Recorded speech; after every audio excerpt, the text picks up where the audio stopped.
Hi everyone, welcome to digital GK classes. तो बिहार प्राथमिक शिक्षक भर्ती हो या फिर आपका एस्टेट का एग्जाम हो, इन दोनों से रिलेटेड एक नई इन्फॉर्मेशन आई है जो कि आपको जानना बहुत ज़रूरी है।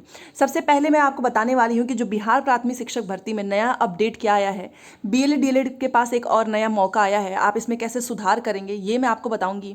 एंड उसके बाद से मैं आपको बताने वाली हूँ कि आपका एस्टेट का जो एग्ज़ाम है ना, इसमें बहुत सारे इन्होंने जो है रूल्स लगा दिए हैं। अगर आपने उसको फॉलो नहीं किया तो आपको एंट्री नहीं मिलेगी। इसीलिए प्लीज़ आपको पूरा वीडियो देखना है, ध्यान से देखना है, अपने दोस्तों के साथ शेयर करो, क्योंकि यहाँ से आपको एग्जाम से रिलेटेड अपडेट मिलेगा, साथ में कैसे उसकी तैयारी करनी, सब कुछ यहाँ से मेरे चैनल से आपको बताया जाएगा। वो भी सारी इन्फॉर्मेशन आपकी 100% सही होती है, वही मैं आप सभी को बताती हूँ। तो चलिए वीडियो स्टार्ट करते हैं। एंड अगर आप चाहते हैं कि आपको ऐसी और भी इन्फॉर्मेशन मिलती रहे तो आप मेरे चैनल से जुड़े रहें। तो चलिए मैं आपको सबसे पहले बिहार प्राथमिक शिक्षक भर्ती से रिलेटेड जो इन्फॉर्मेशन आई है वो मैं आपको दिखाती हूँ। तो देखिए आपको पता है कि बीपीएससी के चेयरमैन तो जब भी उनसे कोई इंटरव्यू लेने जाता है तो वो बताते रहते हैं एग्जाम से रिलेटेड, बट सिर्फ बोल देने से काम नहीं चलता है, सिर्फ ट्वीट कर देने से नहीं, ऑफिशियल नोटिस भी बतानी होती है।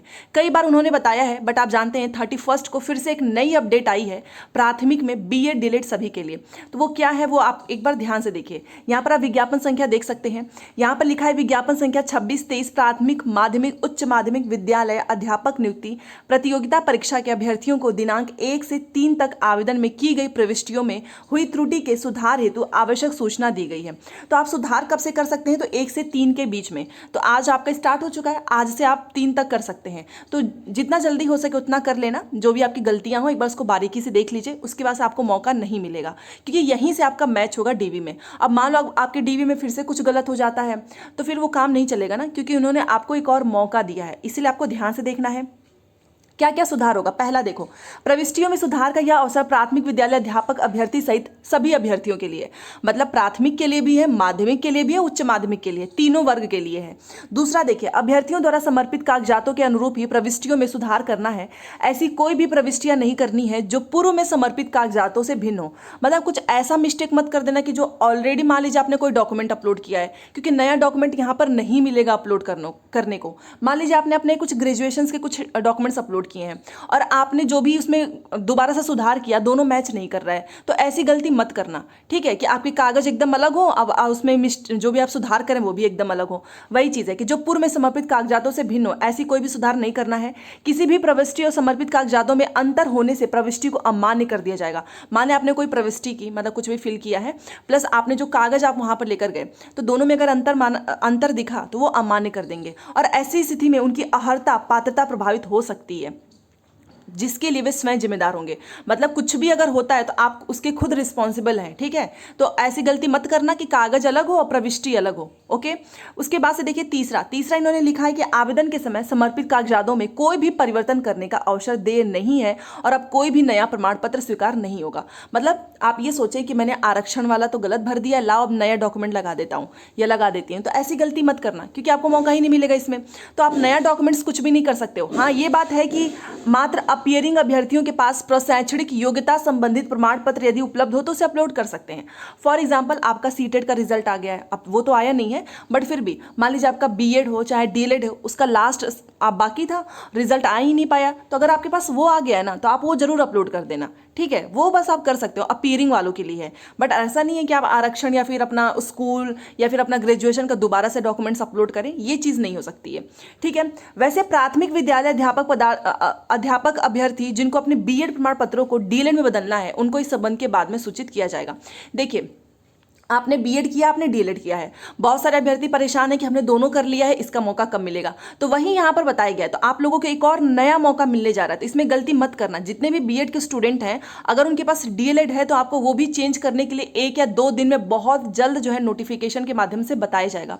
तो इसीलिए मैं बोल रही हूँ कि आपको अपडेट रहना है 3 से 4 दिन तक, क्योंकि बहुत से ऐसे अभ्यर्थी हैं जिनको पता ही नहीं चल पाता है कि कब क्या चेंज करना है, और वो जब डेट निकल जाती है तब उन्हें पता चलता है। तो मैं तो ये बोलूँगी कि 3 से 4 दिन तक जितना आप सोशल मीडिया फॉलो करते हो वो बंद कर दो, कम से कम यूट्यूब या फिर खुद बीपीएससी के माध्यम से अपडेट रहें, या फिर आप मेरे चैनल से जुड़े रहेंगे तो भी मैं आपको बता दूंगी। क्योंकि बीएड से डीएलएड करने में ना आप बीएड से डीएलएड में बदलने के लिए केवल एक मौका मिलेगा, और अगर आपने ये मौका भी गंवा दिया तो फिर आप तो वैसे भी मान लीजिए अगर बीएड के पक्ष में कुछ नहीं आता है तो एग्जामिनेशन से बाहर हो जाएंगे। इसीलिए एक नया मौका मिलने जा रहा है बीएड और डीएलएड के अभ्यर्थियों को। बहुत जल्द आपको 1 से 2 दिन में सूचित किया जाएगा कि जितने भी बीएड वाले स्टूडेंट हैं अगर उनके पास डीएलएड का डॉक्यूमेंट है तो वो चेंज कर लें, बट वो लास्ट मौका होगा, डीवी में जाके कुछ नहीं हो सकता है। ठीक है, तो ये इन्फॉर्मेशन देनी थी। तो जितने भी गलतियां हैं ना आप उसको सुधार कर लेना, प्राथमिक माध्यमिक उच्च माध्यमिक 1 से 3 के बीच में जो भी गलतियां, नया डॉक्यूमेंट छोड़ के। बाकी ये जो डीएलएड में बदलने वाला है ये भी 1 से 2 दिन में आएगा, ये अलग से ही ओपन करेंगे तब मैं आपको बता दूंगी। अब एस्टेट की बात कर लेते हैं, क्योंकि एस्टेट का परीक्षा होना ही अपने आप में बहुत बड़ी बात है। साथ में इसमें इतने सारे नियम लगा दिए हैं, अभी मैं आपको दिखाने वाली हूँ, वो आपको करके ही जाना है, ऐसा नहीं कि आपको पता ही नहीं है। ठीक है, तो चलिए वो मैं दिखाती हूँ। यहाँ पर देखिए जो भी एस्टेट जो है ना, जो जिनका एग्जाम देने आपको जाना है तो आपका सीबीटी मोड में पेपर होगा। ये देखिए सेकेंडरी, चाहे एस्टेट पेपर 1 हो चाहे पेपर 2 है, सभी के लिए रूल्स जो है सेम है। इसमें देखिए इन्होंने बहुत सारी चीज़ें बताई हैं, कुछ इंपॉर्टेंट चीज़ें हैं जो इस बार नया है, आपको करके जाना है तो आपको इसको ध्यान से पढ़ना है। ऐसा नहीं कि आप वहाँ एग्जामिनेशन हॉल में चले जाएँ और आप बोलें कि अरे मुझे तो पता ही नहीं था, तो इससे काम नहीं चलेगा। देखिए सबसे पहले आप जितने भी अभ्यर्थी उनको रंगीन स्वरूप में मुद्रित ई प्रवेश पत्र को इस पर उल्लिखित तिथि और समय पर आवंटित, मतलब कलर वाला आपको लेकर जाना है, कलर प्रिंट में, क्योंकि बहुत सारे लोग पूछते हैं कि ब्लैक एंड व्हाइट लेकर जाएं या कलर प्रिंट, तो रंगीन स्वरूप में लेके जाना है। All candidates must bring the e admit card printed in coloured format to the allotted test, मतलब कलर फॉर्मेट में आपको अपना ई एडमिट कार्ड लेकर जाना है।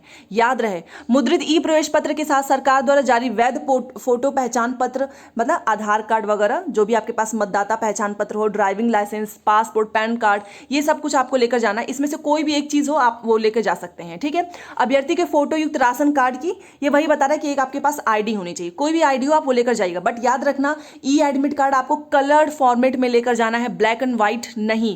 पहले ही इन्होंने बोल दिया है, तो अगर आप ब्लैक एंड व्हाइट लेकर जाएंगे तो वो आपका नहीं देखेंगे, याद रखिएगा। दूसरी चीज यहां पर देखिए, ये आपका हो गया एक कलर फॉर्मेट, बाकी आप आईडी। उसके से प्रवेश पत्र के ऊपरी हिस्से में अभ्यर्थी को अपना फोटो चिपकाने की जगह दी गई है, मतलब ऊपर आपको अपना एक फोटो चिपकाने की जगह दी गई है। अभ्यर्थी वहीं और समान आकार का फोटो चिपकाएंगे जो उन्होंने आवेदन पत्र जमा करने के समय प्रतिदान किया था। अब आपको एक फोटो चिपकाना है, कौन सा फोटो चिपकाएंगे आप? जो आपने आवेदन के समय किया था वही दोबारा से फोटो चिपकाना है, अलग से नहीं।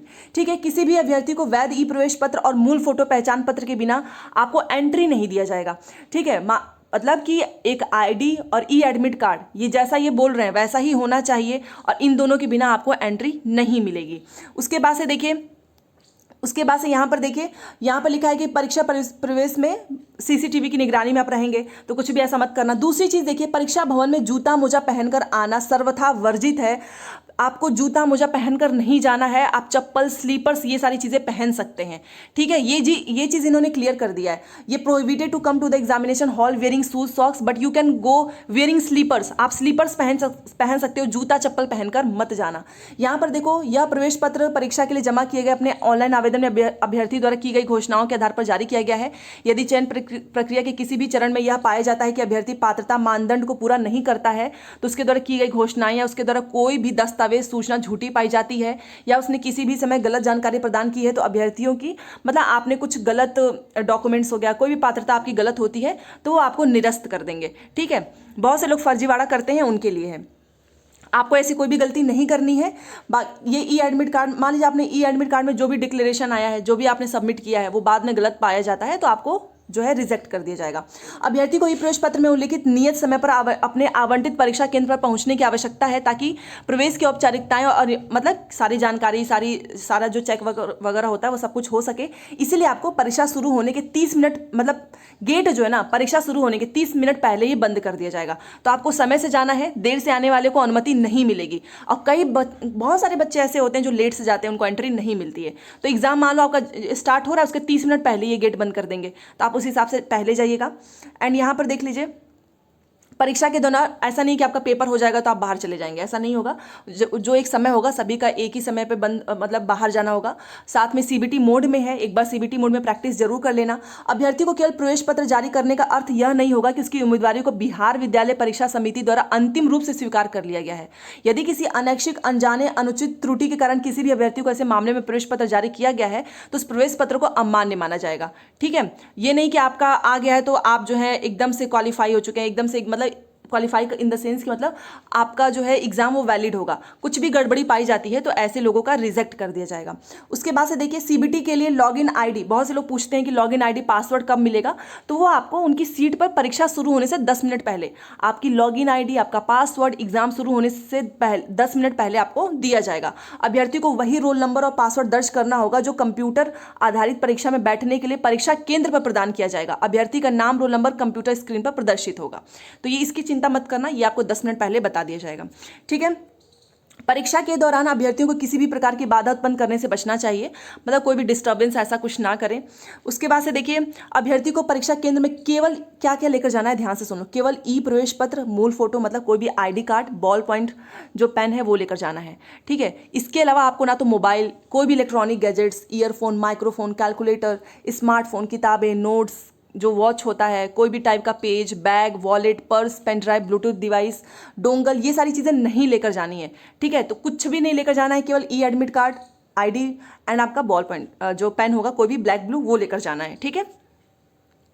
यहाँ पर देखिए इन्होंने बताया, ये तो इसको आप पढ़ लेना, आपके ई एडमिट कार्ड के नीचे होगा, मतलब कि आपको वहाँ पर 2-3 चीज़ें ही लेकर जानी है। इसके अलावा कुछ भी आप वहाँ पर ताका झाकी कर रहे हैं ऐसे अभ्यर्थियों को भी, वैसे भी सीसीटीवी लगा ही रहेगा तो आप निगरानी में ही रहेंगे।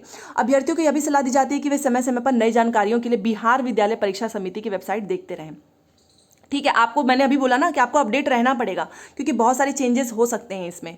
बाकी यहाँ पर देखिए डेमो मॉक टेस्ट अभी मैं आपको बताऊंगी, वो दिया गया। एक और बहुत इंपॉर्टेंट है, ये देखिए अभ्यर्थियों को अंगुलियों पर मेहंदी, स्याही, रंग, नेल पॉलिश आदि लगाना पूर्णतया प्रतिबंधित है ताकि बायोमेट्रिक हाजिरी के दौरान किसी प्रकार की परेशानी ना हो।